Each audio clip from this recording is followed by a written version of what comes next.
রাজধানীর ধানমন্ডির বেঙ্গল শিল্পালয়ের দোতলায় কামরুল হাসান গ্যালারি ৫ বছর ধরে রাশেদ জামানের তোলা ছবি নিয়ে চলছে আলোকচিত্র প্রদর্শনী দ্য কোয়াইট উইদিন। স্থিরতার মাঝের এক আবছা জগৎ, সীমিত রং ও নরম আলোর ব্যবহারে যেখানে প্রতিটি ফ্রেম হয়ে উঠেছে নীরবতার এক একটি গল্প। ১৩ আগস্ট শুরু হওয়া এ প্রদর্শনী চলবে ২৭ আগস্ট বিকাল ৪টা থেকে রাত ৮টা পর্যন্ত।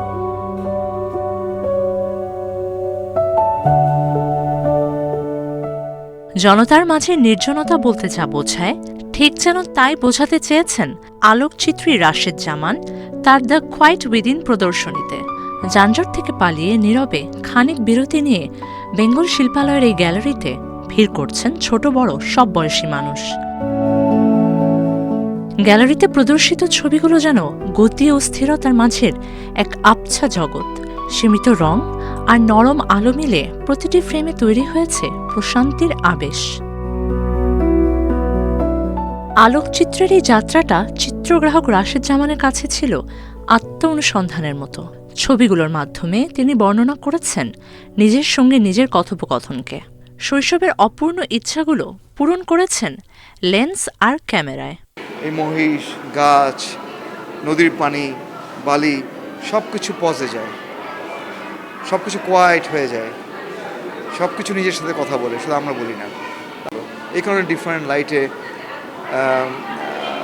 দেখা দরকার ছিল যে কী হয়।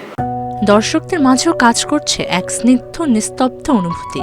শহরে কোলাহল থেকে দূরে কোনো এক নির্জন মুহূর্তের মতোই ছবিগুলো দর্শককে টেনে নিচ্ছে নিজের ভেতরের নীরবতার কাছে। চরাঞ্চলের যে আসলে প্রকৃতির যে বৈচিত্র্যগুলো, এগুলো এখানে খুব সুন্দরভাবে রাশেদ জামান সাহেব ফুটিয়ে তুলেছেন তাদের শিল্পকর্মের মাধ্যমে। এখানে একটা মানুষ একটা নদীর তীরে দাঁড়িয়ে আছে, তো আমি নিজেকেই আসলে কল্পনা করছিলাম যে আসলে আশেপাশে এত মানুষ থাকা সত্ত্বেও আমরা আসলে কতটা একা।